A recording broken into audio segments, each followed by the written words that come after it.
Bueno, vamos a comenzar entonces con el eje 5, con este espacio de diálogos pedagógicos.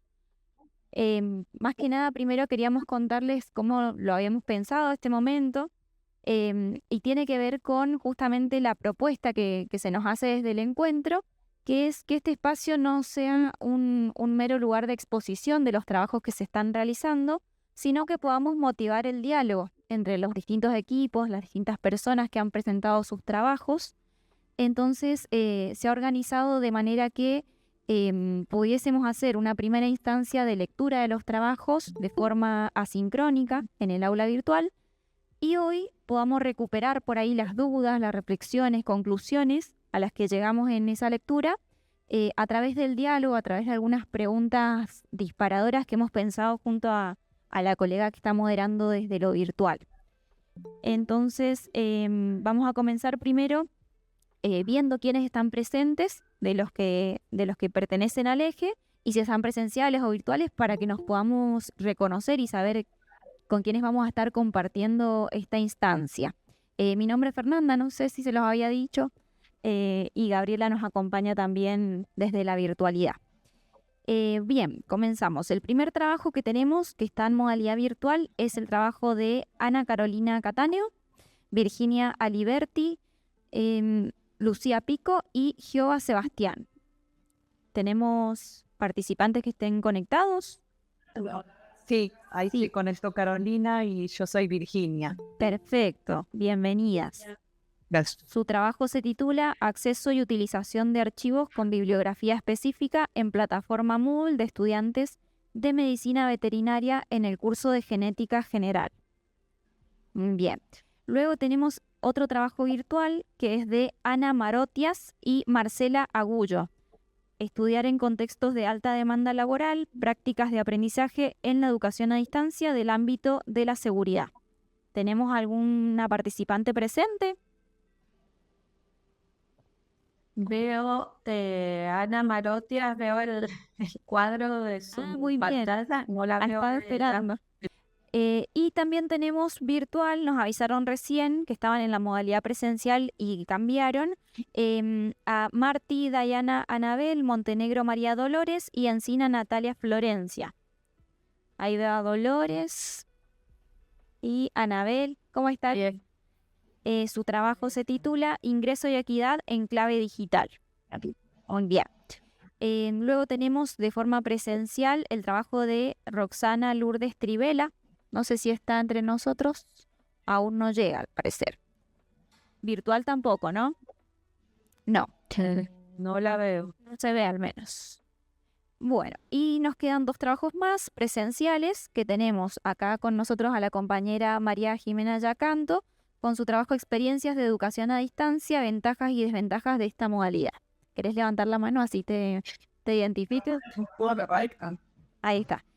Y finalmente el trabajo de Ariel Ricardo Sariaga Gómez y Angélica Montserrat Morillo, que es Educar en la diversidad en los nuevos escenarios educativos, reconfiguraciones pedagógicas en la formación docente del profesorado de educación inicial.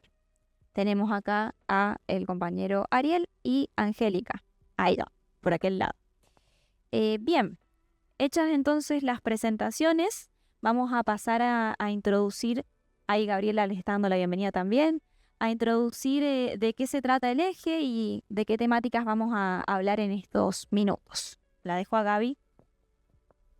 Bueno, buen día.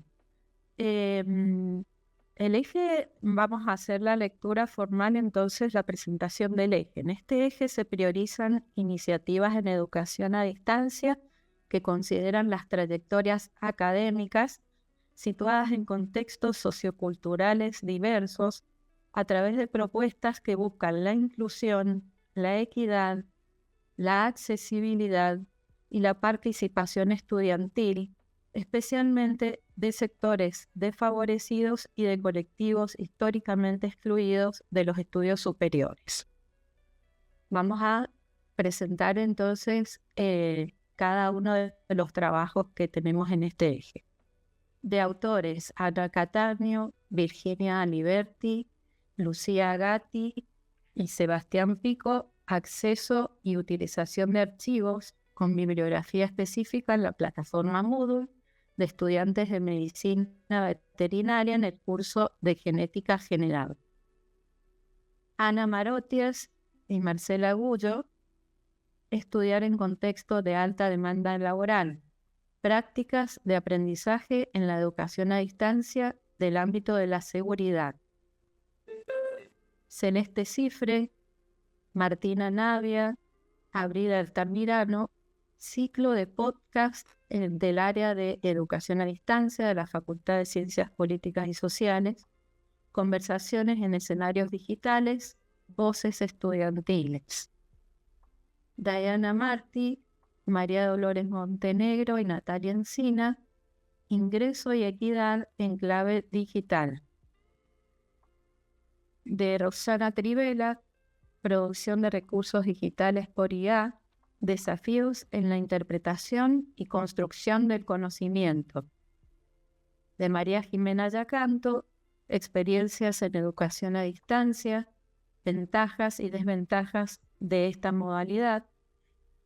Y Ariel Sariaga, Angélica Morrillo, educar en la diversidad en los nuevos escenarios educativos, reconfiguraciones pedagógicas en la formación docente del profesorado de educación inicial. Hemos armado una especie de conclusiones, síntesis de lo que hemos observado en el intercambio asincrónico y detectamos 4 grandes ejes. Uno primero, respecto de que se encuentra una correlación entre el compromiso digital y el rendimiento. Se ha evidenciado mediante estudios específicos que existe una relación directa entre el uso sistemático de los recursos en plataformas como Moodle y el éxito académico. El foro destaca la preocupación por los estudiantes que acceden menos a estos recursos y la necesidad de indagar en sus contextos para revertir el desinterés o las barreras de acceso. Otro eje, la flexibilidad como factor de inclusión y riesgo. La bimodalidad se reconoce como la única posibilidad real para estudiantes con alta demanda laboral o discapacidades, permitiendo el estudio en tiempos intersticiales. Sin embargo, esta misma flexibilidad genera tensiones, el sentimiento de aislamiento, la dificultad de sostener la motivación y la demanda de una disponibilidad docente 24/7 que puede sobrecargar al equipo académico. Un tercer eje, respecto de la humanización de la tecnología y el vínculo pedagógico. Es un tema recurrente en el que la tecnología no debe reemplazar la interacción humana. El rol del tutor se redefine como aquel que debe acortar la distancia pedagógica mediante respuestas inmediatas y el diseño de entornos que prioricen la calidez, la intencionalidad pedagógica sobre la mera automatización, sobre todo, ante el avance de la IA. Y un cuarto eje respecto de la gestión de la diversidad y sostenibilidad. Se propone pasar de la personalización individual que agota el docente a un diseño universal para el aprendizaje DUA, donde el aula se reconfigura para ofrecer múltiples vías de acceso a un mismo contenido. El desafío planteado en el foro es cómo hacer que estas estrategias de seguimiento, métricas, mensajería segmentada, sean institucionalmente sostenibles sin generar el burnout en los docentes. Eso es básicamente una síntesis, por supuesto. Bueno, ahora le cedo la palabra a Fernanda para ver cómo comenzamos entonces el debate. Bien, muchas gracias. Bueno, como les decía recién, la idea es que podamos hacer circular un poco la palabra en torno a algunas preguntas que nosotras pensamos y elaboramos que busquen encontrar puntos en común entre los distintos trabajos que fueron presentados para poder ver desde el trabajo de cada uno qué podemos aportar en relación a esas preguntas.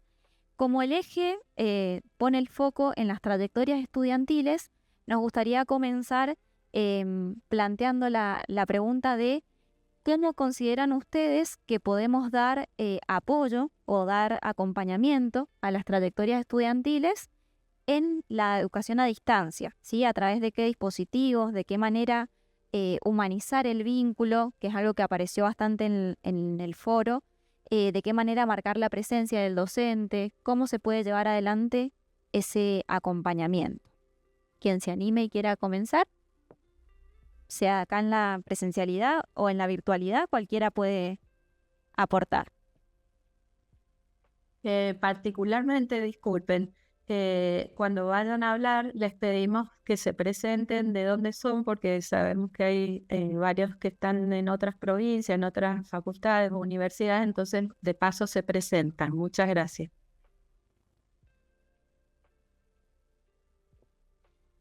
¿Quién quiere empezar? Yo empiezo. Gracias. Dale. Bueno, buen día. Mi nombre es Dolores Montenegro. Junto con Anabel Martí y Natalia Encina, trabajamos en la Facultad de Filosofía y Letras, en la Secretaría de Virtualidad. Perdón, ¿se me escucha bien? Perfecto. Gracias. Sí. Y intentando responder, retomo un poquito.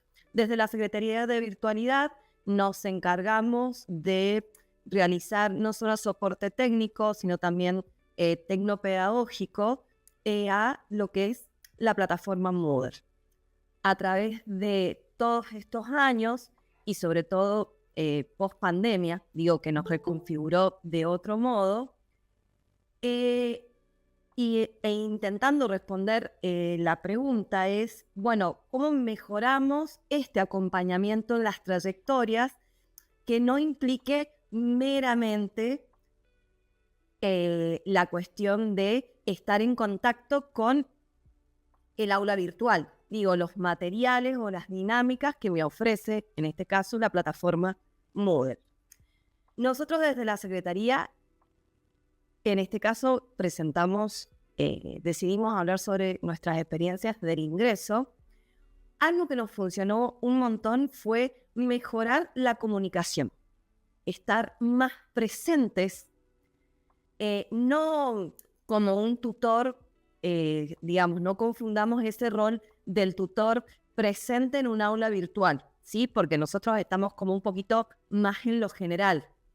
Si bien nosotros diseñamos un curso para que los estudiantes, los ingresantes, se familiaricen con Moodle, más allá de eso era ser como recordatorio institucional. Entonces, darles la bienvenida, explicarles cuáles eran desde los usuarios, las claves, digamos, abrir ese canal de comunicación institucional que lo utilizamos primero fue siempre por correos electrónicos, y estos últimos 2 ingresos hemos utilizado lo que es MailChimp, y nos ayuda un montón porque ahí nadie puede decir no recibí el correo. Entonces, la comunicación a través, en este caso, de los correos electrónicos masivos nos ayudó a conocer a los ingresantes de una manera más indirecta. ¿Por qué lo digo de una manera más indirecta? Pensemos que el ingresante, al primer lugar donde llega, es a sección alumnos. Digo, el primer encuentro siempre es por CIU Guaraní, que ingresan los datos, que después llevan la documentación. Entonces, la Secretaría de Virtualidad, en pos de mejorar este ingreso, que no sea esta cuestión aislada, y también humanizarla, siempre estamos en contacto para darles la bienvenida, para recordarles que terminan el módulo, para recordarles que empiezan un nuevo módulo, además de los pequeños detalles de no puedo ingresar a la plataforma, me olvidé la contraseña, esos pequeños pormenores que son súper salvables. Podemos decir, Anita, vos interrumpime cuando consideres, que nos ha dado muy buen resultado este acompañamiento. acorta la distancia de este ingresante que parece que empieza el ingreso y recién llega efectivamente a la facultad cuando se lo considera un estudiante. Antes también los tenemos que acompañar a nuestros ingresantes porque los ayudamos a que generen otro montón de herramientas, como sea un correo electrónico para preguntar cuál es el usuario, si sabemos los horarios, si no sabemos los horarios. Siempre les enseñamos también un pequeño tour de cuáles son las oficinas, con las informaciones pertinentes de cada oficina que son importantes y van a ser importantes en esa vida universitaria. Entonces, para redondear e intentando responder a nosotros, estar en contacto mediante los correos electrónicos para dar avisos, para hacer recordatorio, además de todo lo que sucede en los diferentes módulos del ingreso en el aula virtual, nos ha súper ayudado en esto de acompañar de manera más efectiva y más humanizada también, porque en algún momento van presencialmente, no solo queda todo en un correo electrónico, van a la secretaría, nos preguntan y también podemos también realizar ese tipo de acompañamiento más presencial, si se quiere. Excelente, muchas gracias, Dolores, por compartir esa experiencia. De la mano de esto que compartía la colega, ayer se estuvo hablando mucho también en el encuentro de la importancia de que la educación a distancia logre cercanía, sí, que es uno de los desafíos más a los que nos enfrentamos más frecuentemente, de hacer sentir al estudiante de que no está a distancia efectivamente, sino que tiene a alguien que lo esté acompañando, que esté siguiendo su proceso de aprendizaje y que le pueda brindar la ayuda y las herramientas que necesita en todo momento. Entonces la comunicación en ese sentido se vuelve fundamental. En los demás equipos, no sé si han podido también pensar alguna otra respuesta en relación a eso, de cómo sostener las trayectorias. Ana Marotias, a ver. Sí. Hola, buen día. Mi nombre es Ana Marotias, del Instituto Universitario Bucerich. En nuestro caso en particular, bueno, como decía Dolores también, ¿no? Hay toda una parte virtual y hay otra parte que se relaciona más con determinadas actividades en consonancia o en conjunto con la Secretaría de Bienestar Estudiantil. Es decir, hay una... En principio los tutores hay un cambio institucional, ¿no? Eran del Centro de Educación a Distancia, pertenecían institucionalmente al Centro de Educación a Distancia. Al cabo de un año aproximadamente pasaron a la Secretaría de Bienestar Estudiantil, entendiéndolo como una política más amplia de todo el instituto, tanto quienes cursan presencial como quienes cursan a distancia. Por supuesto, con una comunicación fluida entre la educación a distancia y la Secretaría de Bienestar. Una parte que sucede en el campus virtual, que es la de, bueno, ver las conexiones, y pasan más de 2 semanas sin que se conecten, se les envía un mensaje, todo eso se consigna en una planilla, un procedimiento que supongo que es muy habitual. Y por otra parte, todos los programas de bienestar estudiantil que se le muestran, se le presentan, digamos, a los estudiantes en el curso de ingreso. En todas las aulas está el correo y el teléfono de área de bienestar estudiantil. Bueno, como sabemos, esa distancia, en la parte a distancia, bueno, quizás no puedan acercarse quienes están muy lejos, pero quienes están relativamente cerca también podrían acercarse al área de bienestar estudiantil. También allí todo el protocolo de violencia de género, de violencia institucional, etcétera, que también está relacionado con esto de estar más cerca de los estudiantes y de conocer también sus situaciones. En el caso particular, además del Instituto Universitario Bucetich, el 85% es personal policial, la mayoría son mujeres. Entonces, además de la tarea policial, tienen también muchas tareas de cuidado a cargo. Entonces, muchas veces es fuerte, digamos, ese acompañamiento que se hace en función de cuestiones relacionadas con el género.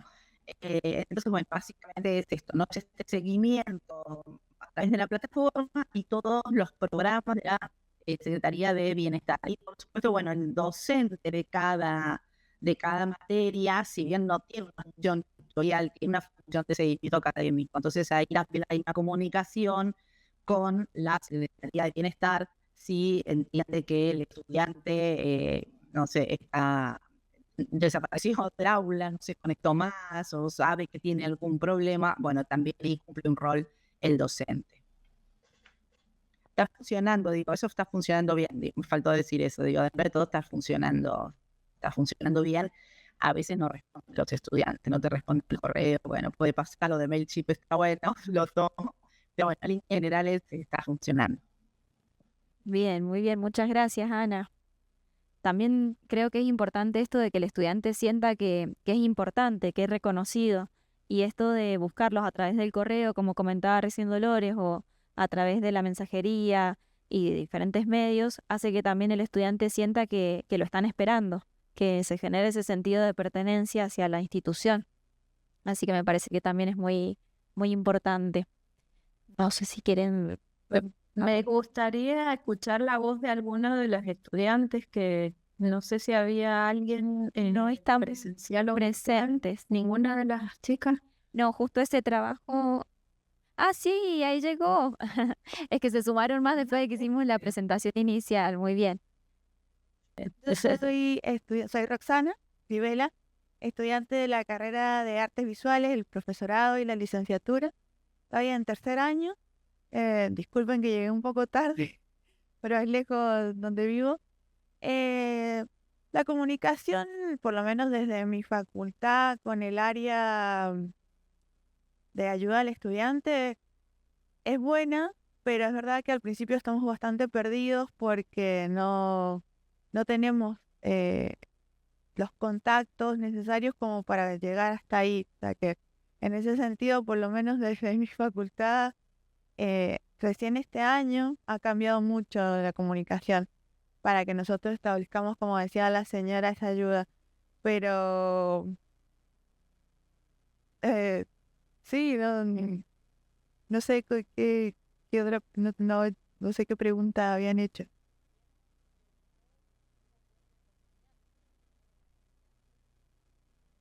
Sí.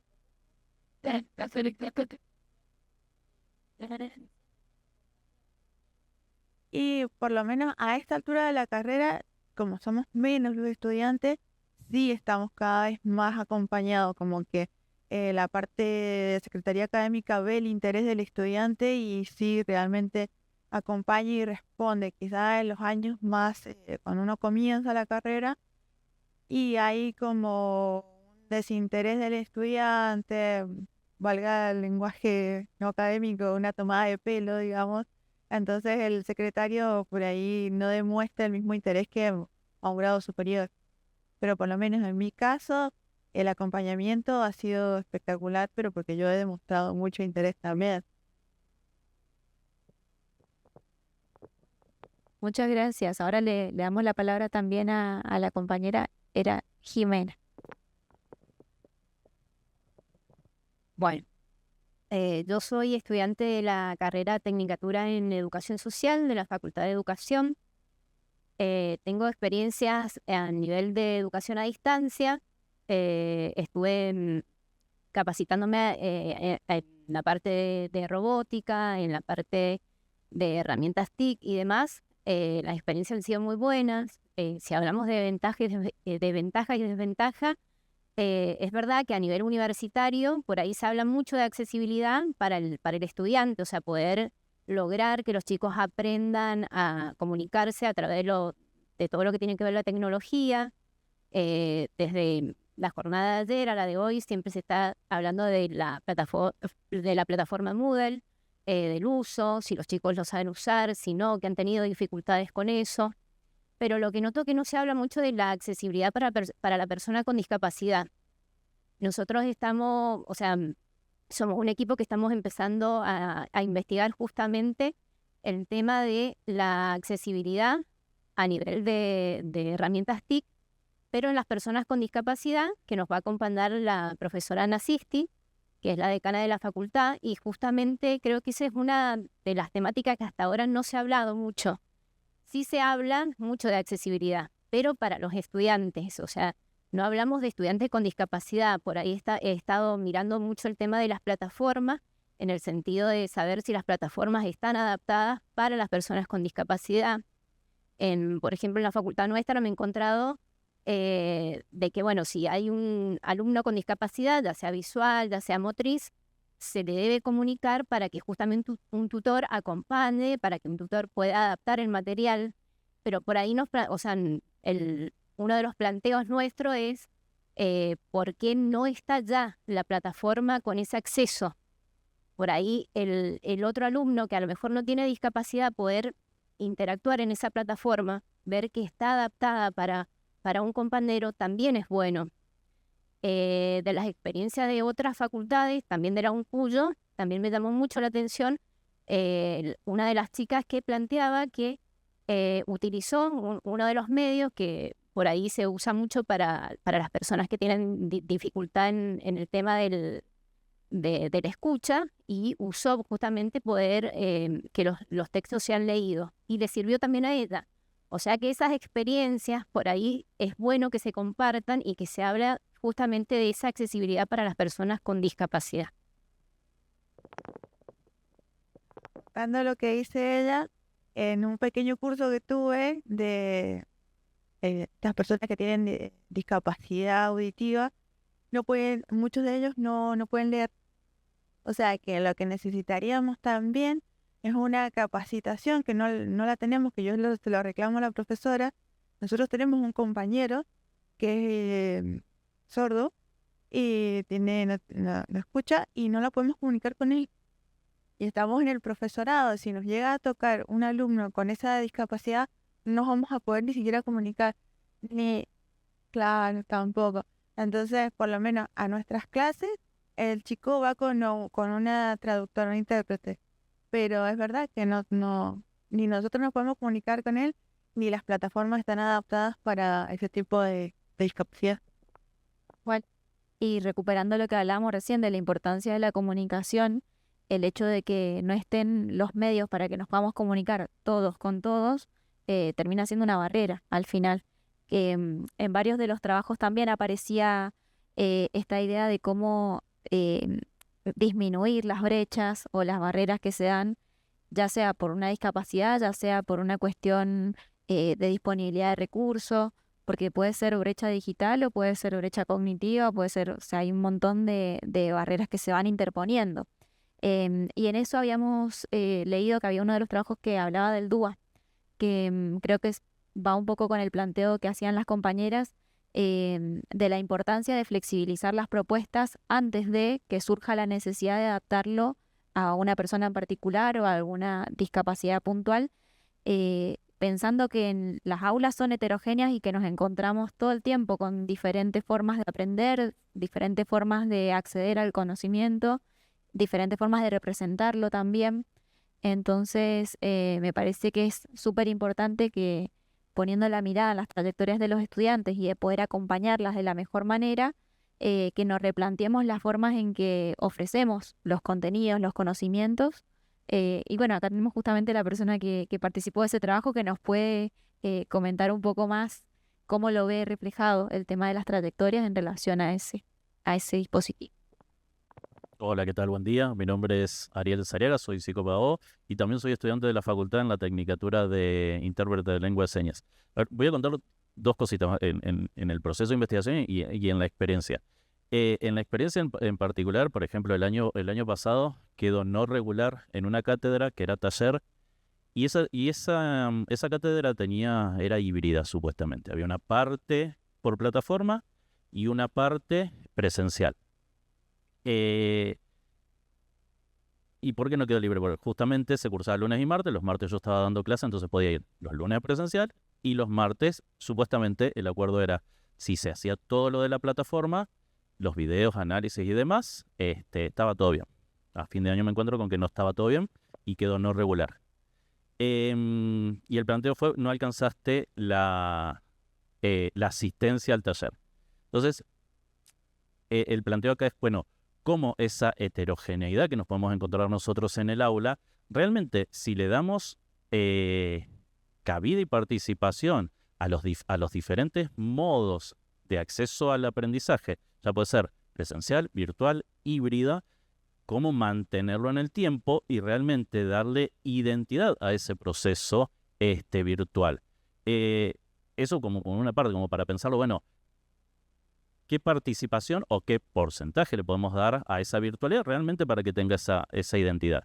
Y después me quedaba pensando lo que decía Jimena, ¿no? Esto de los diferentes tipos de discapacidad con los que podemos encontrarnos. Nosotros a veces, yo si me pongo en proceso crítico, digo, ¿cuántos videos me encuentro con que son videos de hace mucho tiempo, donde la nitidez no es la misma? Como decía la compañera, si tengo a alguien con disminución visual, esos videos no se pueden ver, no tienen luz, no tienen transcripciones, los textos que se suben a la plataforma no están mediados, hay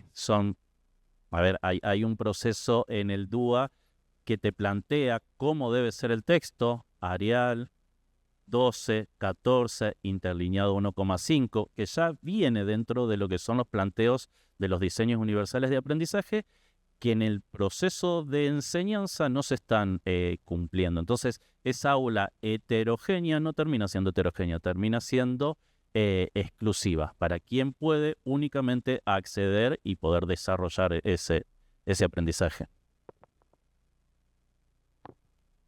Muchas gracias. De las personas que están en la virtualidad, no sé si quieren sumar algún aporte también a esto que se está dialogando.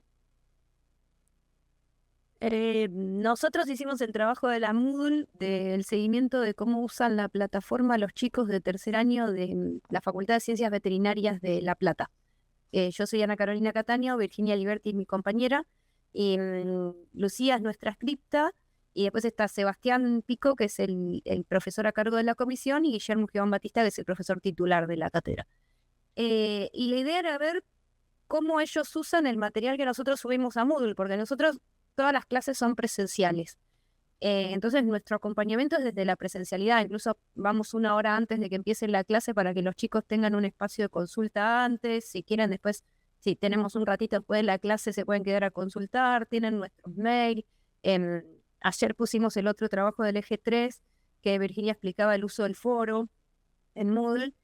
Y en realidad lo que pusimos era hacer como nosotros damos clases de genética. O sea, además de veterinaria somos docentes, pero además hacemos genética. Entonces, todo lo hacemos pasar por el rigor de la estadística.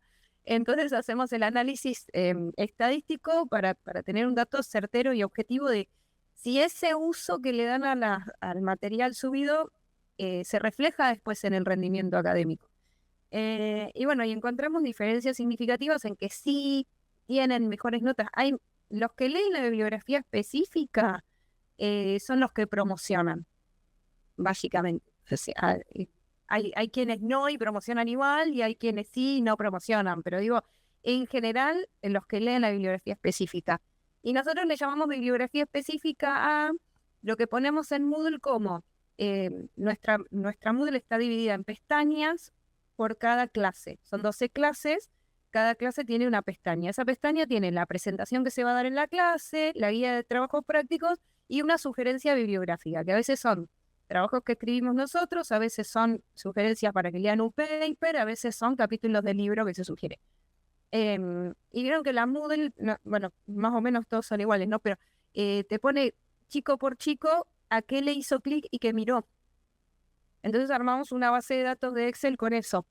Que pusimos, bueno, esa es la diferencia que encontramos. Entonces, el que lo puede aprovechar le sirve para después reflejarlo en su nota, porque nosotros tenemos parciales escritos, además.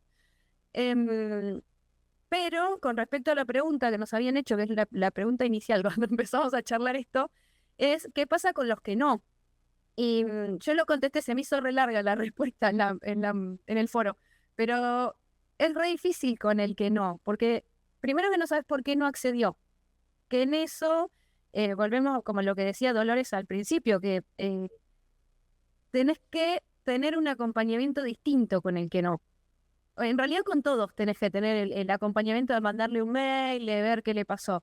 Pero nosotros tenemos entre, no sé, 60, 70 chicos adentro del aula y son 4 comisiones. O sea, tenemos más o menos 200 alumnos. Entonces tenemos como una masividad que no nos ocupamos de ver por qué no. Por el otro lado, la cátedra ofrece tutorías, que la tutoría es un grupo mucho más chiquito para ayudarlos a que preparen el final. Ahí sí vemos los casos puntuales. Entonces, a uno le cuesta leer el libro, a otro le cuesta, no sé, sentarse en la computadora, otro agarra una inteligencia artificial que le cuente lo que dice. Pero esos casos particulares y ese seguimiento lo podemos hacer desde las tutorías y no tanto desde la masividad del curso. Así que en realidad es como una tarea pendiente que nos queda ver el que no, por qué no y acompañarlo desde alguna manera. La facultad tiene desde hace algunos años un psicólogo que trabaja en la facultad, pero que depende de la Secretaría de Asuntos Estudiantiles y un gabinete pedagógico también. Así que hay contención desde la facultad, pero me parece que todavía nos falta identificar a aquel alumno que le cuesta, y creo que tiene que ver con como la individualidad de los cursos, porque yo lo puedo ver desde genética, de nosotros, el grupo nuestro, puede saber quiénes no están aprobando, quiénes no están accediendo a la Moodle, pero primero, no sé por qué, porque tendría que ser entrevistas individuales. Y por el otro lado, no sé, porque no hay un entrecruce de información, si en otras cátedras a ese mismo chico le está pasando lo mismo. Porque convengamos que en veterinaria genética no es una de las materias preferidas. Nosotros hablamos de estadística, de números, de fórmulas, de cosas que son densas. Por ahí, qué sé yo, clínica de pequeños es mucho más linda, o clínica de grandes, o de equinos, qué sé yo, de lo que le guste al alumno. Pero genética no es una de las materias preferidas. Entonces, la verdad es que no lo sabemos. Y la verdad es que creo que habría que hacer un trabajo de investigación a ver si, no sé, si con entrevistas individuales, si armar una lista de alumnos que no acceden al contenido y ver por qué. Porque por el otro lado el contenido es muy accesible, o sea, lo ves desde un celular, de una compu. El centro de estudiantes tiene computadoras que prestan, o sea, que tienen un espacio donde uno puede ir a usar una computadora, está la biblioteca. Creo que es muy personal la motivación de cada uno de los alumnos y habría que encararlo individualmente. Muchas gracias, Ana, por compartirnos esa experiencia también. Gaby, no sé si querés traer otra pregunta para dialogar. Por ahí siempre que uno toma estos casos, Ana, específicamente lo que comentás, uno quiere entender todo lo que está pasando y la verdad es que como docentes, parándonos en el lugar de docentes, ya los tiempos o la capacidad que tenemos para eso nos excede. Entonces, también por eso es que existen estos equipos, como mencionaban, en las distintas unidades académicas, el SOPOE o donde están los psicopedagogos, donde están los psicólogos, en los que, bueno, a nosotros, por ejemplo, en la facultad hay casos puntuales que siempre nos dicen, bueno, cuando detecten algo, hay que hacer la derivación porque, como decís vos, por ahí son casos muy particulares y bueno, que ya exceden nuestra capacidad y nuestra voluntad, quizás de decir, bueno, ¿cómo hacemos para ayudarlos?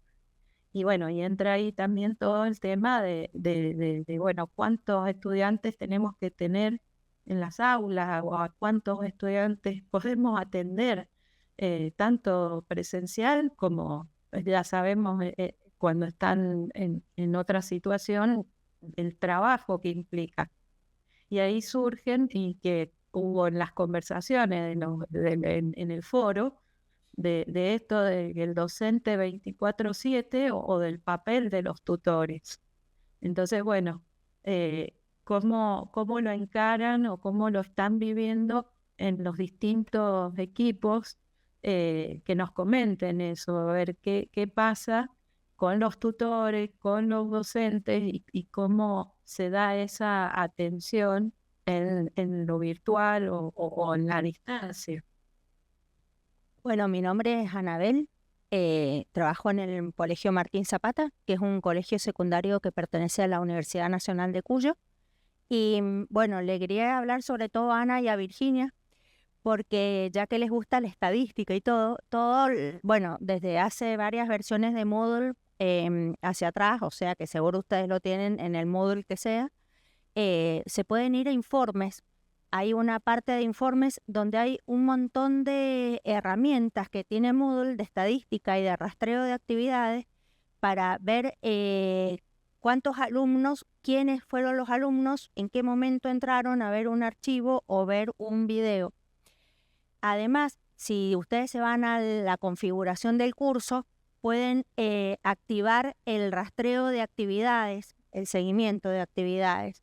Entonces, después, cada uno en su curso, cuando uno es profesor con posibilidad de edición, también puede seleccionar un alumno y ver el registro del día de hoy o todos los registros todas las veces que entró en el aula.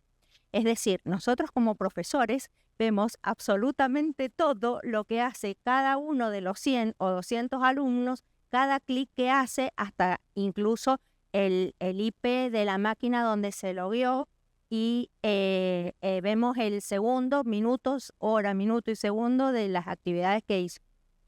Yo en otro lado donde trabajo tengo materias semestrales que son asincrónicas el 100% y tengo a veces más de 100 alumnos y estoy sola. Entonces, para colmo son de primer año, entonces como que ellos tampoco están acostumbrados a tener materias asincrónicas en una universidad porque están en primer año. Entonces, lo que hago es todas las semanas me fijo en participantes, selecciono que se me hagan por fecha de acceso. Entonces ahí uno puede ver cuándo fue la última vez que entró el alumno. Entonces es importante el primer mes y medio del semestre o del año escolar empezar a mandar mail o mensaje desde la misma ventana de participantes, mandándole mensaje a los alumnos. Entonces, si son 200, a lo mejor son 40, pero bueno, los seleccionás, los tenés ordenados desde nunca entró, ¿viste? Te dice nunca, o te dice 62 días y claro que no entró. Entonces, bueno, los marcas a todos y les mandás un mensaje desde ahí mismo, ¿viste? Vas abajo y seleccionás. Igual lo que ustedes mencionaron, Ana mencionó en un momento que ella tenía un Excel donde iba guardando las veces que entraban. Eso te lo genera el mismo módulo, lo bajás y bueno, como que hay que utilizar todas las herramientas que la misma plataforma nos brinda para poder hacer un seguimiento cercano. Como yo les digo, no se pueden escapar de nosotros, de los profesores, le digo a los alumnos, porque hasta el último clic que hacen lo podemos ir rastreando. Eso. Yo una cosa que quería aclarar, perdón, pero el Excel lo armé para limpiar un poco, porque es cierto lo que ya hice, te pone cada cantidad de clic, entonces si vos contás cada uno es como una cantidad de información bestial que no daba para el objetivo del chico cuadrado que yo quería hacer, así que lo clasifiqué en columnas de si vio la presentación, si vio la actividad práctica, si vio el material bíblico. Como una síntesis de todo el registro. Claro, pero es cierto lo que dice, en la Moodle te pone cada clic que hace el alumno. Perfecto. Ahí tenemos manito levantada de Virginia y después también de Dolores. Sí, yo simplemente aportar el comentario de que, bueno, el curso nuestro de genética está dividido en 4 comisiones. Carol y yo estamos en una comisión, más o menos cada comisión tiene 60 estudiantes. Estos últimos 5 años venimos más o menos parejo.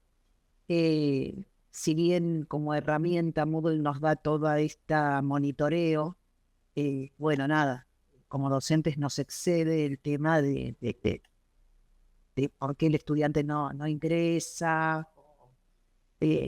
Ha cambiado el plan de estudios, cambió y ya desde el año 2015 creo.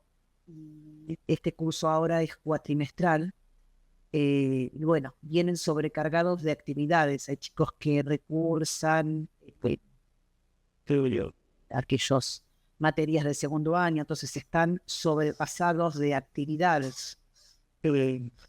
Simplemente, como docentes, reitero, nosotros disponemos toda la bibliografía, el material generado por los distintos docentes en la plataforma, y bueno, cada uno luego decide si entra o no. Pero bueno, nada, eso. Y después me había quedado pendiente antes de este tema el modo de comunicación que tenemos con los estudiantes, que es a través del foro, así a nivel general, o sea, toda la información de la cátedra se dispone a través de un foro en el cual todos ingresan, o a través de la mensajería. En nuestro caso es asincrónico, ese modo de comunicación, que fue el trabajito que presentamos en el eje 3. Excelente, gracias Virginia. Bueno. Dolores. Yo quería agregar, me encanta todo lo que están comentando. Me encanta cuando los docentes hablan con tanta dedicación y se nota el compromiso que tienen a la hora de acompañar en este tránsito a sus estudiantes. Y como también decía Gabriela, muchas veces terminan siendo tareas que exceden a lo que nosotros, hasta dónde llega el docente. Entonces, por ahí quizás es pensar en pasos previos a cuando yo me encuentro con este estudiante, y quizás a capitalizar a través de una mejor interlocución de las distintas herramientas que proveen las diferentes unidades académicas. Digo, tenemos el SAPOE, tenemos un montón de instancias de acompañamiento a los estudiantes, pero me parece a mí, que tenemos que hacerle siempre saber al estudiante que existen. Muchas veces tenemos estudiantes que llegan a tercer, a cuarto año y no han visitado jamás el SAPOE, no saben ni dónde quedan, la oficina, de qué trata. Entonces, y capaz que cuando llegaron a eso es porque no dan más y necesitan un cambio rotundo desde el modo de estudio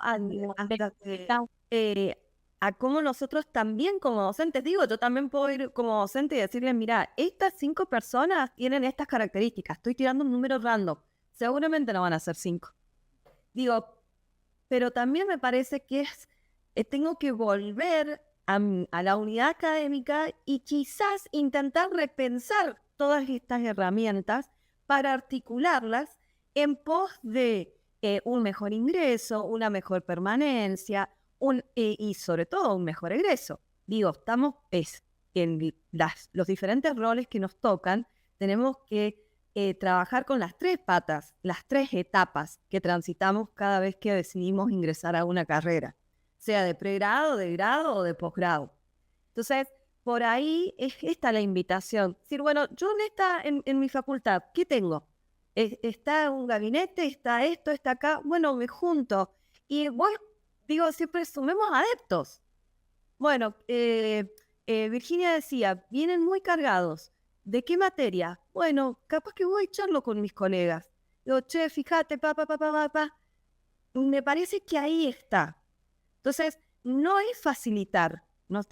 En una parte sí es facilitar, pero en otra parte también le estamos enseñando al estudiante a pararse, a mirarse y a pedir ayuda.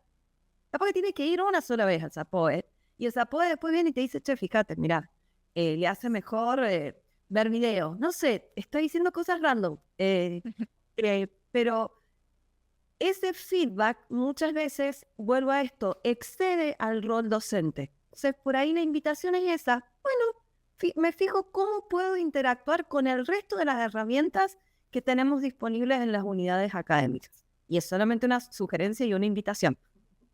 Nada más. ahí pensaba eso que decía Dolores con respecto a que el estudiante pueda acceder, por ejemplo, al SAPOE. Digo, también pensando esto de educación a distancia, que el SAPOE no se transforme solamente en presencial.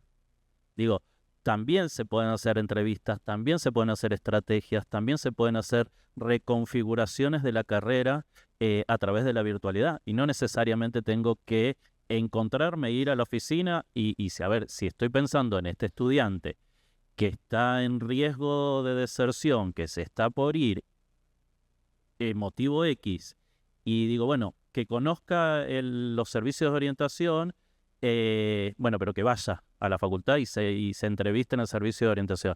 Digo, creo que los medios tecnológicos también nos tendrían que permitir esto de no necesariamente tengo que pensar esa nueva trayectoria de encontrarse con el SAPOE desde la presencialidad. Digo, también podemos pensar diferentes estrategias, diferentes entrevistas en el cual este sujeto que está aprendiendo, que sabemos que tiene alguna dificultad y que se está alejando, entiendo de que está bueno que se encuentren en la presencialidad, pero cuando hablábamos al principio de humanizar, yo creo que este mensajito también puede ser del SAPOE, decir, este mensajito, che, ¿te parece que nos encontremos en una pequeña reunión virtual, videollamada, acordemos horario y todo eso? Digo, también permite que la distancia negativa que estamos planteando, esta distancia de que se está yendo, se aproxime por lo menos en el primer contacto de este llamadito o este mensajito, y no que el estudiante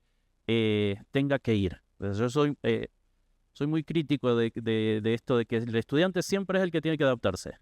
Si siempre es el que, bueno, sos el que se está alejando por dificultades de trabajo, esto, bueno, vení a la facultad para ver qué te está pasando. Siempre digo que la institución es la que debería adaptarse un poco más al que aprende. Paradigmáticamente siempre fue, cuando hablamos de sujetos que tienen dificultades de aprendizaje, siempre fue el que tuvo que adaptarse.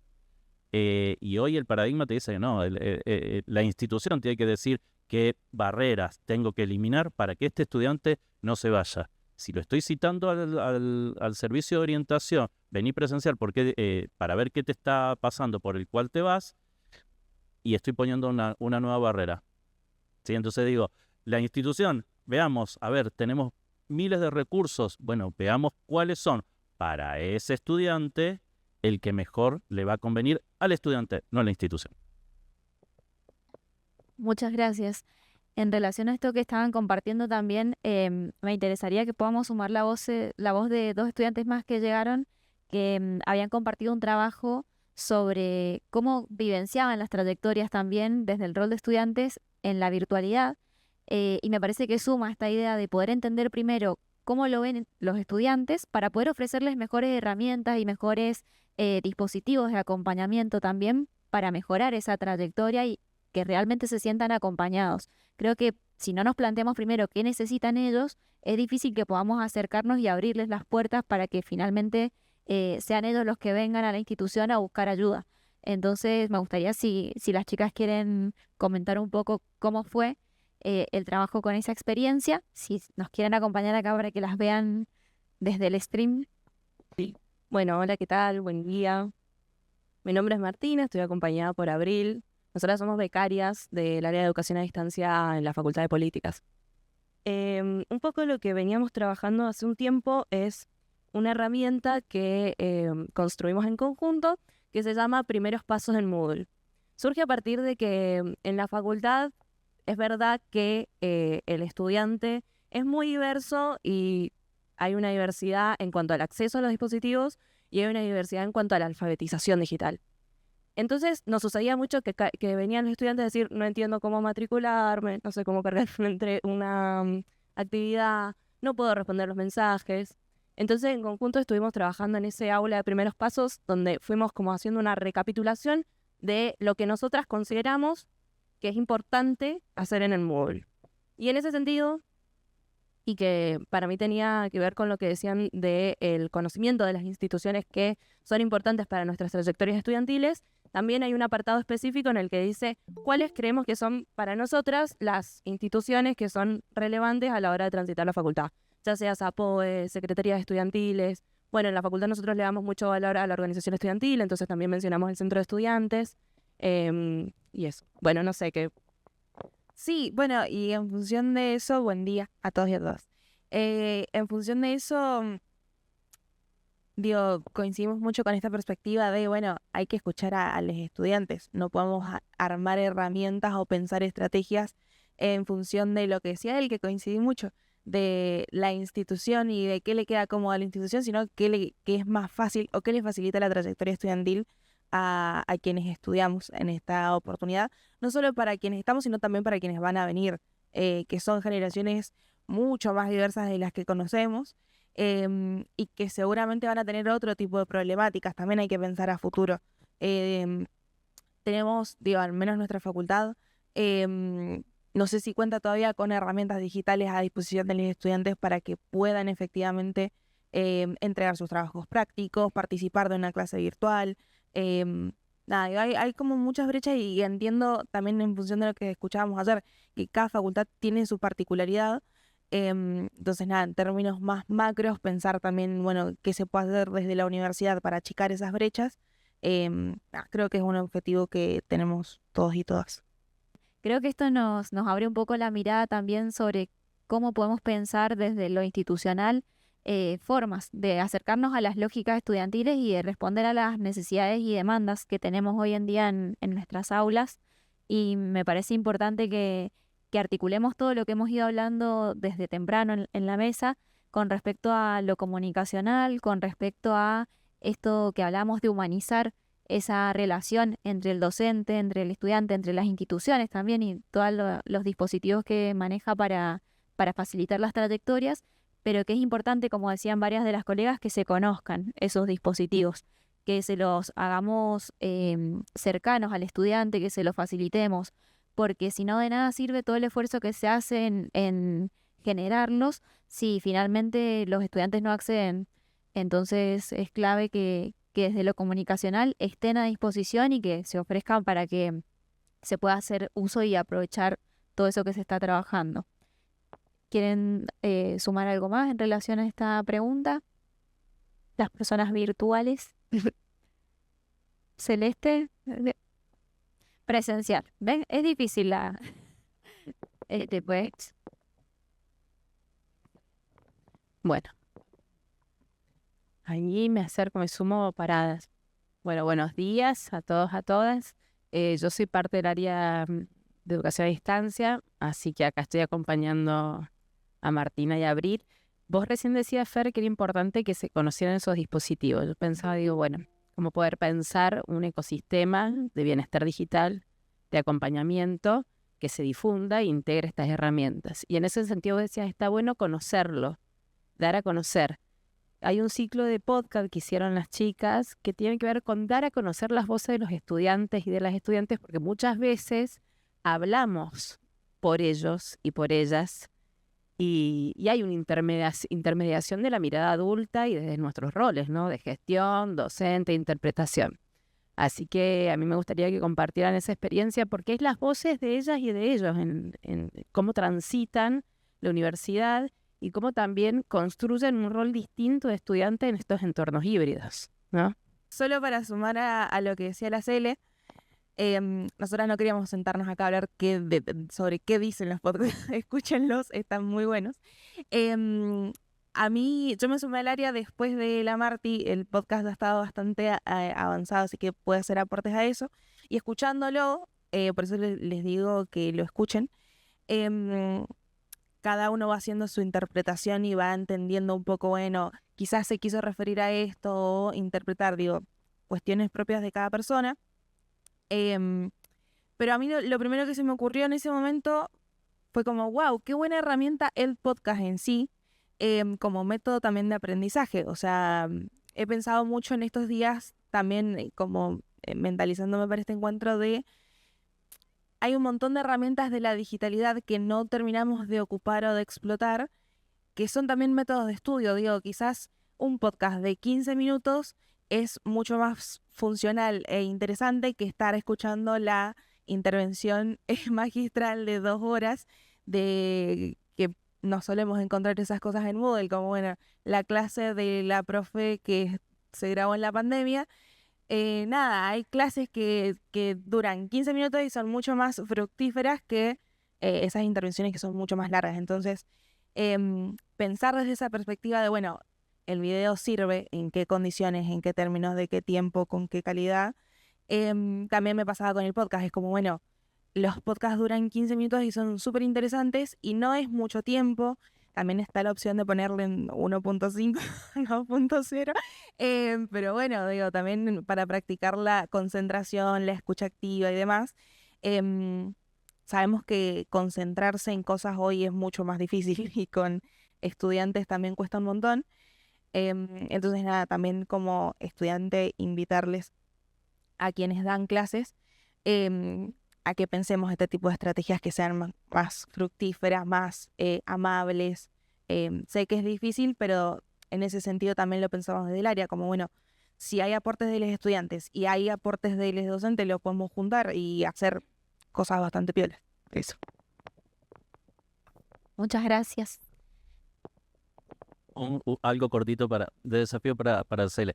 Los podcasts estaban muy buenos. ¿Qué nos pasó? Tenemos personas sordas que venía y no estaban interpretados. Entonces, bueno, está buenísimo los podcasts, pero bueno, como video podcast sería, porque bueno, quedó como esa experiencia, no pueden acceder. Bueno, gracias. Sí, lo tomamos y algo que en ese sentido creo que es una brecha y es una deuda. La inclusión, digo, nosotros en la Facu recién estamos pudiendo avanzar en un primer nivel de accesibilidad y de jugar con estos distintos lenguajes.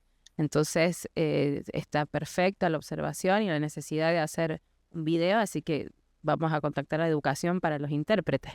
Así pueden hacer en lengua de señas eso también. Pero sí creo que en ese sentido es una deuda y hay que poner toda la energía ahí porque tiene que ver con inclusión y accesibilidad. Así que sí, gracias. Muchas gracias.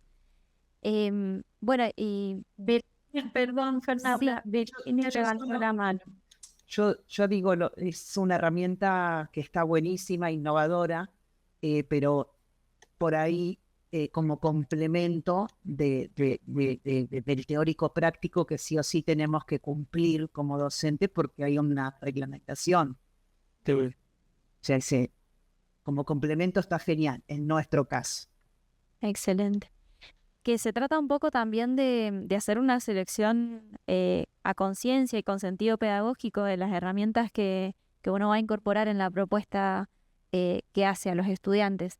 Creo que eso en general en la educación a distancia nos pasa mucho, que buscamos incorporar distintos recursos, innovar, traer cosas que sean llamativas y por ahí eso hace que corramos el foco del objetivo que tenemos con cada actividad o con cada recurso y hace que muchas veces perdamos de vista incluso la accesibilidad. Yo trabajo en el área de educación a distancia y por ahí nos llegan cursos con propuestas que son visualmente muy atractivas, pero que, por ejemplo, no está contemplado el tema de la accesibilidad en cuanto a, no sé, hay un Genially, por ejemplo, y tiene etiquetas, que es el recurso que hay que pasar el mouse por encima para verlo. Bueno, eso, por ejemplo, un lector de pantalla no lo ve, una persona que navega desde el teléfono tampoco puede acceder a esas etiquetas. Entonces, como que hay muchos criterios que hay que tener en cuenta a la hora de pensar los materiales que se van a usar, porque si no terminamos agrandando brechas, ya sean por una cuestión de accesibilidad en cuanto a discapacidades visuales, auditivas y demás, o también por accesibilidad de materiales, de dispositivos. No todos los chicos en su casa tienen una computadora o no la tienen disponible todo el tiempo para estudiar, entonces estamos como tratando de cambiar un poco la mirada para tratar de que los documentos, los materiales que se generan, contemplen esa heterogeneidad que nos encontramos hoy en día en los participantes de los cursos. Incluso, por ejemplo, con una de mis compañeras que es diseñadora, cada vez que terminamos de diseñar la parte de aula virtual, lo miramos en un teléfono, lo miramos en una tablet, vemos cómo se ve, si es accesible tanto la parte de colores, tanto la parte de tipografía. Y creo que son prácticas que si bien no están institucionalizadas 100%, buscamos de cierta manera que se empiecen a expandir, que empiecen a ser reconocidas con los equipos docentes que trabajamos también. Nosotros somos un equipo medianamente chico, pero articulamos con muchas áreas de la universidad. Entonces, generalmente lo que observamos en los cursos es eso, que por ahí pasa desapercibido el tema de la accesibilidad y tratamos de dar, aunque sea algunas pautas generales, como decía recién el compañero, el tema de la tipografía, del tamaño de la letra, de que todo lo que está en audio esté transcripto de alguna manera, de que los videos tengan también su transcripción. Creo que lleva tiempo porque es un proceso, obviamente, pero que lo tenemos como objetivo, el llegar a poder accesibilizar más los espacios, los materiales, porque consideramos que es fundamental que para que esas trayectorias de nuestros estudiantes y también de los docentes que se capacitan con nosotros sean fructíferas, sean trayectorias que estén accesibilizadas también desde cómo se piensan las propuestas, que sean acordes a todas las personas que van a participar. ¿Qué tal? Muy buenos días a todos. Mi nombre es Gabriela Bulén. También soy parte de la Escuela Martín Zapata y del Departamento de Educación Digital del Colegio Universitario Central.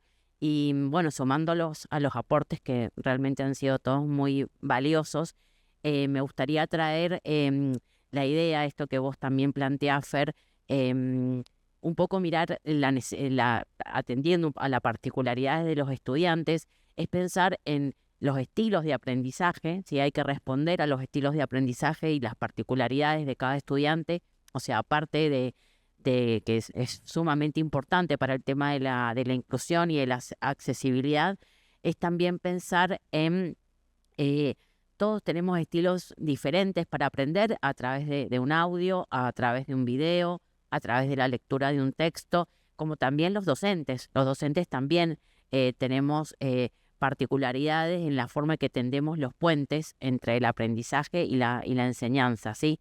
En este sentido, yo creo también que la tecnología nos brinda un montón de posibilidades respecto a eso, ¿sí? Por eso también es la idea de como docentes y también retomando ideas que se plantearon en el día de ayer respecto a la incomodidad pedagógica, salirnos un poco y explorar nuevas formas de establecer contacto, comunicación, escuchar de sobremanera a lo que plantean y a las necesidades que tienen los estudiantes en los contextos actuales, que realmente han cambiado mucho.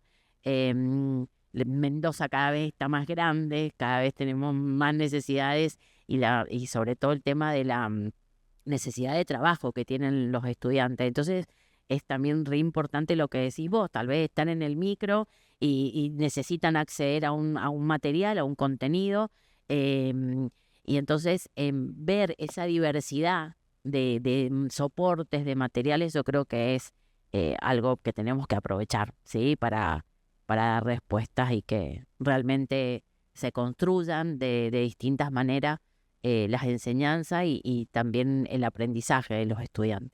Bueno, muchas gracias. A veces son pequeños detalles que tengo que prestar atención, como por ejemplo, si en cualquiera de las plataformas, si yo subo un archivo en Word, no es transcribible, no se puede escuchar. Digo, para que se pueda usar la función de escucha tiene que ser en PDF.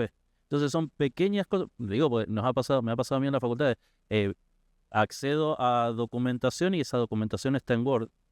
Y no necesariamente tiene que ver alguien con discapacidad visual para acceder a ese texto de escucha. Tengo compañeras que usan anteojos, que tienen más de 60, 70 años y que van a leer de la computadora. Entonces, digo, son pequeños detalles que si yo tengo que pensar en cómo cambio la configuración, eso yo había escrito, no digo, cómo cambio la configuración en los procesos de enseñanza, es solamente pensar decir, si lo subo en Word, no va a poder ser audible. Ahí esa era la palabra, no me salía. No va a poder ser audible. Ahora, si lo subo en PDF, sí tengo un montón de herramientas que lo hacen audible. Aún para alguien que no tiene ninguna discapacidad y solamente, tengo que leer de la computadora, trabajé 8 horas y estoy cansado. Y como decía Virginia, y comparto totalmente que se necesitan los textos teóricos. Pero bueno, mediemos ese texto teórico. Si yo me voy a encontrar con un sujeto que trabajó 8 o 10 horas y que usa sus 4 horas restantes de lo que quedan del día para leer un texto necesario para su cátedra, bueno, busquemos la estrategia virtual la estrategia tecnológica para que le permita eso, acceder a esa información, a ese aprendizaje. Bueno, ese mínimo detalle, es decir, la mayoría de los textos hoy vienen en PDF, pero me he encontrado con también muchos textos escritos por docentes que están en Word. Entonces, bueno, no me permite ser audible ese texto. Excelente, muchas gracias. Gaby, ¿querés sumar alguna idea para...? No, quizás quería retomar los trabajos que presentó cada equipo y en particular si hay alguno que tenga alguna pregunta que no haya sido respondida del foro, de alguna de las inquietudes que tengan ganas de plantear, porque bueno, son las 9 y nos queda ya muy poquito para la finalización de la exposición o bueno, del intercambio, este diálogo pedagógico. Entonces, si alguno tiene alguna pregunta en particular de alguno de los equipos que quiera plantear, si no, por supuesto, seguimos conversando en temas generales. Sí, y también en relación a esto que decías, comentarles que el foro se mantiene abierto. Si bien nosotras lo que alcanzamos a comentar al inicio sobre la síntesis de lo que se había dialogado fue hasta el miércoles a la noche, que hicimos esa recopilación, y yo ayer entré y vi que había algunos comentarios nuevos. Entonces, comentarles eso, que va a seguir abierto para que podamos por ahí continuar un poco más el diálogo. Si surge alguna duda posterior o quieren sumar alguna idea, va a estar estos días habilitado para que podamos hacerlo. Pero si queda alguna pregunta que tal vez no hayamos recuperado hoy y que les interese que abordemos, pueden hacerlo en este momento. No, más que en realidad no es tanto una pregunta, sino que habían realizado algunas preguntas en el eje nuestro, en nuestro trabajo, que las respondí ahí en el correo, un poquito las respondí al día siguiente, así que bueno, nada, solo decir eso. Y hay uno en particular que es posible que quería responder ahora, ¿Sí? que me preguntaban por... tal vez en la presentación no lo explicamos bien, sí, en el trabajo más completo, por el uso de WhatsApp, como hacían con los docentes, bueno, si no se volvían locos básicamente, y en realidad el uso del WhatsApp es de los estudiantes, que es como tal vez no lo explicamos bien en la presentación, después la voy a revisar, no es con el docente porque sí sería imposible, realmente sería una locura, pero sí, bueno, entre los estudiantes hace algo así como de pasillo, ¿no? El WhatsApp funciona de esa manera, se pasan, bueno, apuntes, etcétera, impresiones, lo que ya en general hemos hecho como estudiantes presenciales y bueno, se hace por ahí también. Solo agregar eso. Excelente. Sí.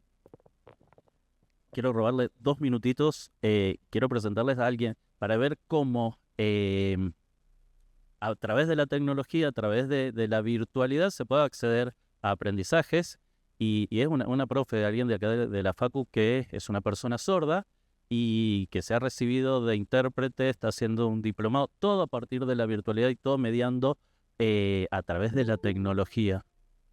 Así que son 2 minutitos para que le cuente ella su experiencia de cómo la virtualidad permite, ¿sí?, con una discapacidad auditiva, cómo se acercó al aprendizaje.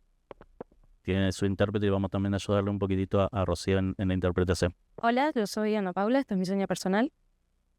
Quiero que estés cómoda. Yo soy profesora de lengua de señas acá en la facultad, en Secretaría de Extensión, en el nivel B1.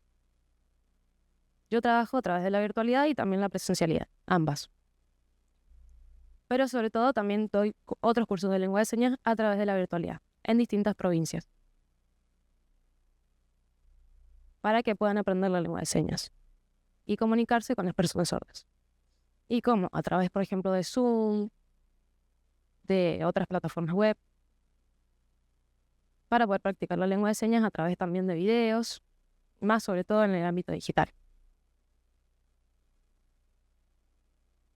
También les gusta a cada uno aprender la lengua de señas tranquilos, un tiempo en su casa.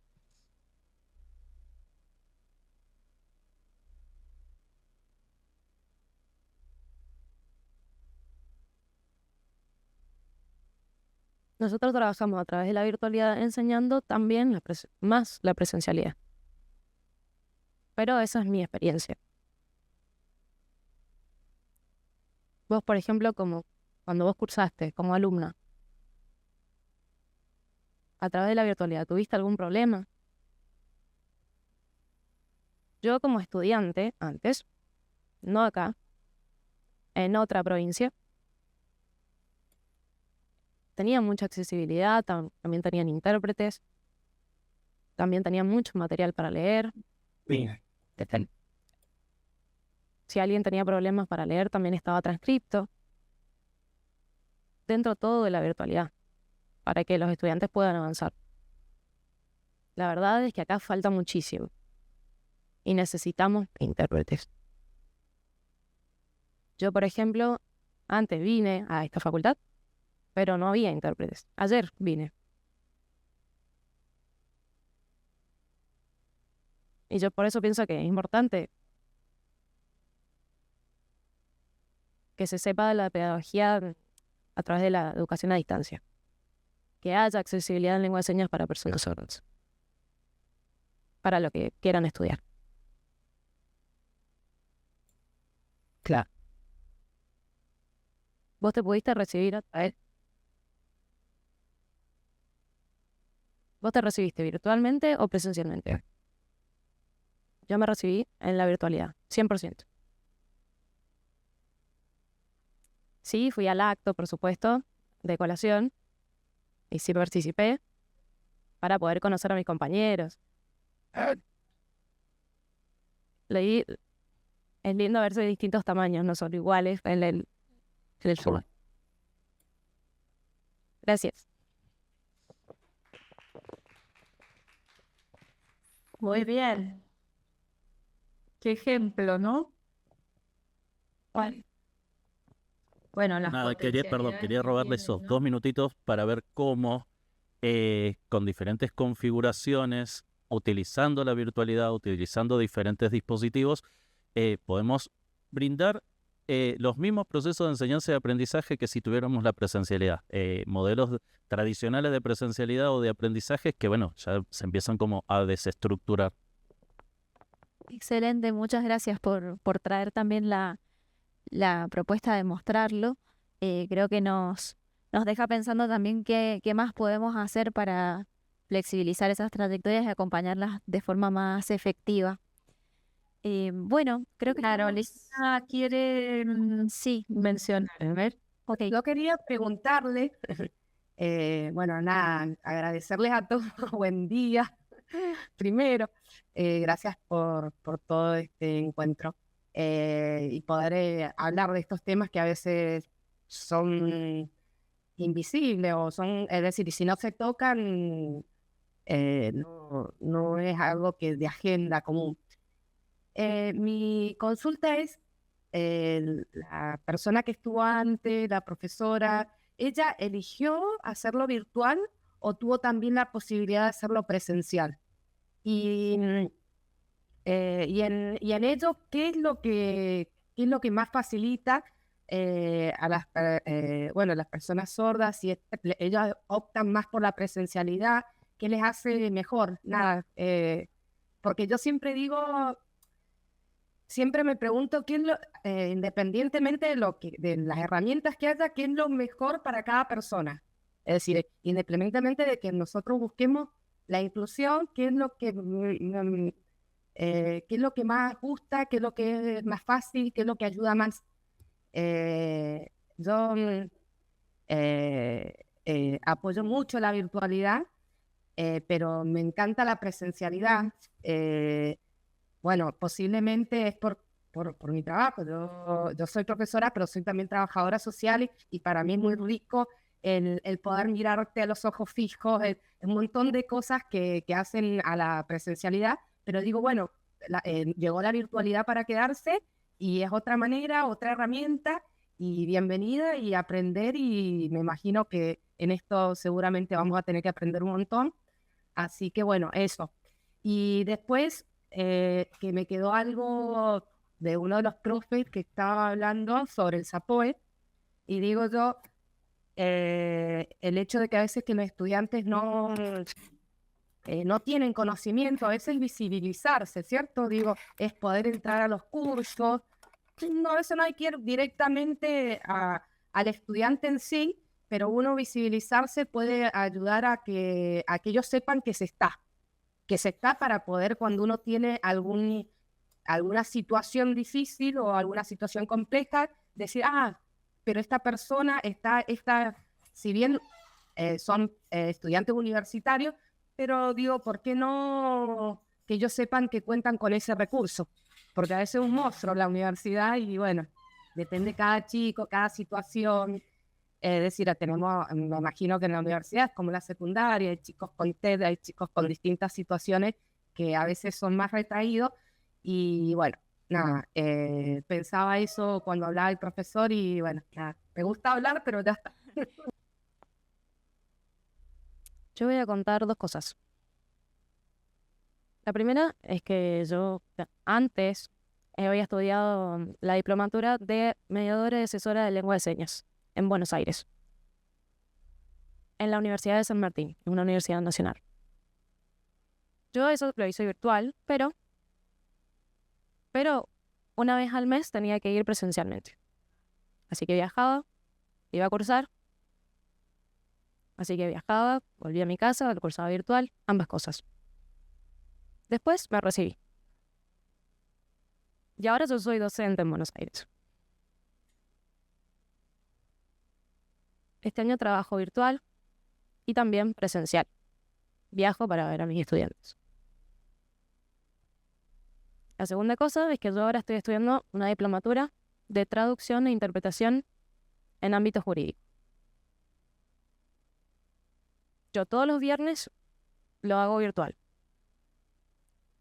en la Universidad 3 de Febrero. ¿Y por qué elijo provinciales? Porque hay lengua de señas, porque no cuentan con intérpretes. Recuerden que la comunidad sorda es una minoría. Entonces, ¿qué pasa? En las provincias abren para estudiantes la virtualidad y nosotros podemos estudiar. El objetivo es que haya una lengua de señas y que nos genere accesibilidad para que podamos estudiar. Otras personas quieren estudiar, por ejemplo, para ser profesores o maestros. Y no hay intérpretes para eso. Entonces, ¿dónde está el derecho al estudiar? Ese es el problema. Yo elijo que a mí me gusta más la virtualidad, por ejemplo. Porque además yo tengo 2 hijos en mi casa. Y soy madre soltera. Entonces puedo estar cerca de mis hijos. Estudio, también comparto con mis hijos y estoy en mi casa. También puedo viajar una vez, pero no hay nada. Entonces para mí es un poco más fácil. Pero es importante tanto la pedagogía virtual como la presencial. Bueno, como estamos en el horario ya para hacer el cierre, queda agradecerles a todas las personas que pudieron participar, tanto presencial como también desde la virtualidad, que nos trajeron sus aportes para poder conversar, para poder pensar juntos y reflexionar. Y creo que quedan abiertas también más preguntas y más ideas para seguir pensando y para seguir buscando respuestas. Porque entendemos que los diálogos buscan eso, movilizar, que la palabra circule, que podamos pensar juntos, pero no hay respuestas cerradas en lo que hemos podido conversar. Queda mucho trabajo por hacer, mucho por seguir construyendo, así es que la invitación queda abierta para que sigamos pensando opciones, alternativas, formas de acompañar las trayectorias de nuestros estudiantes, de conocer qué es lo que necesitan y poder pensar formas de ofrecérselos, de estar cerca, de generar cercanía aún en la distancia, como hablábamos más temprano. Así es que, bueno, por mi parte es agradecerles la participación y Ahí estamos viendo los comentarios de las personas que están virtuales. Muy valioso el encuentro, muchas gracias. Un placer, gracias por estos espacios. Gracias a ustedes por poderlo compartir. Gaby, si querés decir algo también. Sí, un poco también que creo que todos estamos de acuerdo en que justamente la educación a distancia lo que está haciendo es lograr que más estudiantes accedan a la educación y bueno, justamente el objetivo sería que terminen sus estudios, pero se ha logrado o se está logrando que justamente, por ejemplo, por cuestiones de tiempo y por cuestiones de distancias, se incluya a más estudiantes en nuestras aulas, que en otro caso o anteriormente esto no podría ocurrir justamente por la presencialidad. Entonces, se ha empezado un camino en el que, bueno, como ayer decía Alejandro, creo que está convergiendo la presencialidad con la virtualidad. No sé cómo va a terminar o cómo va a seguir, pero que ya no podemos separar una cosa de la otra. Y bueno, las muestras están en todas las experiencias que estamos presenciando justamente que está ocurriendo.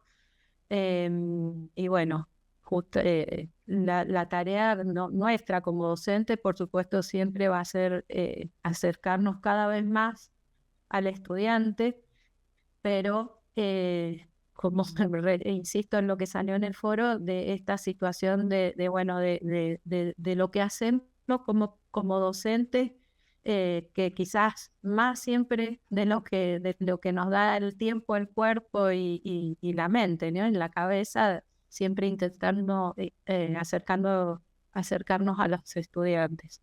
Así que bueno, muchas gracias a todos y bueno, si alguien piensa que le quedó algo en el tintero, que tiene ganas de comentar, de aclarar o de preguntar, los invitamos a que hagan una última reflexión.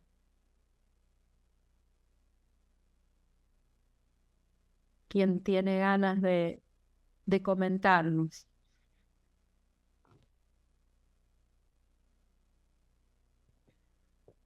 Me están obligando, me parece.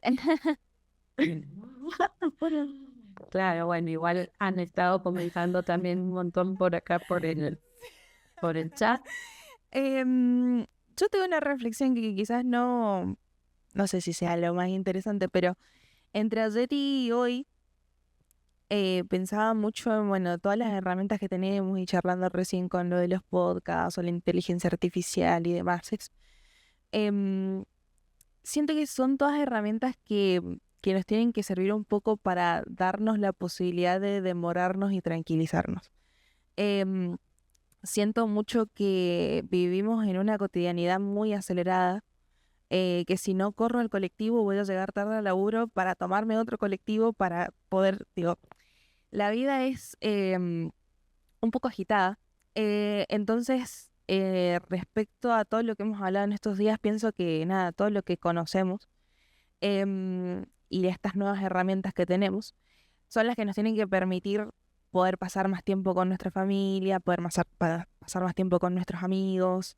Si yo tengo la posibilidad de darle a ChatGPT la opción de que me arme un Excel con tantas columnas, con tantas filas, y eso me puede permitir tomarme un mate con mi mamá o tomarme 3 mates con mi hermano, poder preguntarle a mis amigas cómo están y volver a recuperar un poco la cotidianidad y la cercanía humana cara a cara. Creo que son cosas que tenemos que aprovechar. Recién relataban, bueno, si hay algún estudiante que está trabajando 12 horas y va a tener que dedicarle 4 a leer un texto, y si ChatGPT le hace un resumen de ese texto y lo puede estudiar y lo puede comprender y lo puede volver a releer en función de eso, bueno, yo creo que ese es el camino. Capaz no le dedica 4 horas a leer el texto, le va a dedicar 1 hora y media, y esas 2 horitas y media que le sobran va a poder, tirarse a tomar sol, a ser un poco más feliz, porque creo yo que es lo que nos falta un poco. Eso, nada más. Muchas gracias. Bueno, ha sido hermoso compartir este ratito con ustedes y poder dialogar. Y para cerrar, creo que nos merecemos un aplauso, todos los que participaron. Muchas gracias a todos.